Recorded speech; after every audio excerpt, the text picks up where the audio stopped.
Le seul et véritable Dieu, le connaissez-vous?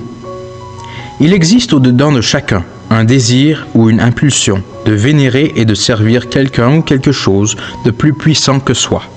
Certains vénèrent des objets, d'autres un homme, ou l'image de ce qui n'est pas un Dieu, mais qui leur rappelle un Dieu, qu'ils croient avoir existé dans les temps anciens. Quoique des multitudes de gens se dévouent à ces dieux, il subsiste toujours dans leur cœur un grand désir et un cri inassouvi. Ils fortifient leur dévotion en se levant tôt le matin pour aller rendre hommage à leur Dieu.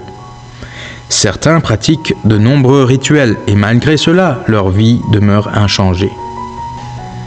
Ces gens ne parviennent à éprouver qu'un soulagement passager à leur vide spirituelle et ont peu de courage pour faire face au lendemain. À leur grande déception, l'avenir reste toujours pareil au passé. Leur cri est souvent « Pourquoi mon Dieu ne peut-il pas me changer et me donner la puissance pour vaincre ma nature pécheresse ?» Qui vénérez-vous? À quoi croyez-vous? Où vit votre Dieu? Est-il vivant? Qu'a-t-il fait pour vous aujourd'hui? Lui avez-vous parlé aujourd'hui? A-t-il répondu au cri de votre cœur? Permettez-moi de vous présenter le seul véritable Dieu qui a vaincu notre plus grand ennemi, Satan. Il est le Dieu de la création. Il a tout créé par sa parole. Procurez-vous une Bible et lisez-la. Elle vous parlera de ce Dieu du ciel et de la terre qui créa tout l'univers en 6 jours et qui fit un homme avec la poussière de la terre le 6e jour.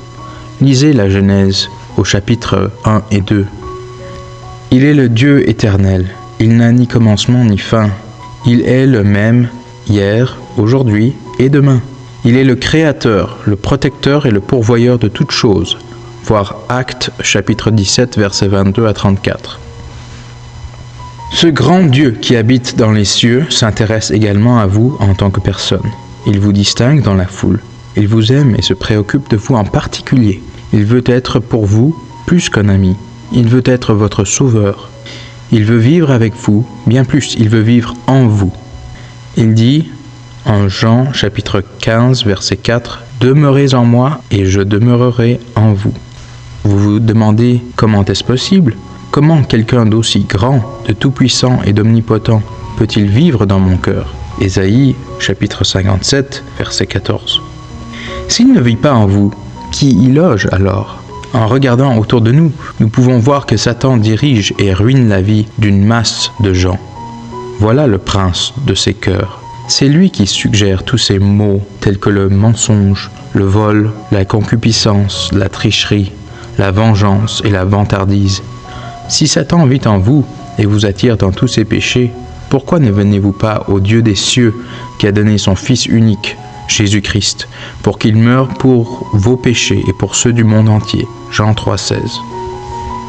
Si vous êtes malade et fatigué de péché, et savez que le péché ne peut être introduit dans le royaume des cieux, pourquoi ne vous jetez-vous pas à genoux et ne vous repentez-vous pas de vos péchés et ne les confessez-vous pas?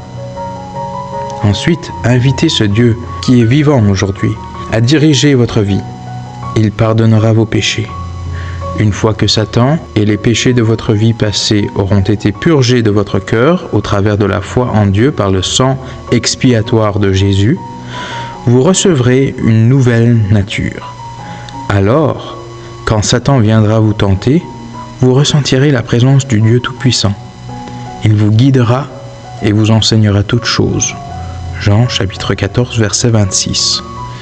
Jésus nous promet, en Jean chapitre 10 verset 10, une vie en abondance et il peut vous la donner. Aucun autre Dieu n'est aussi puissant.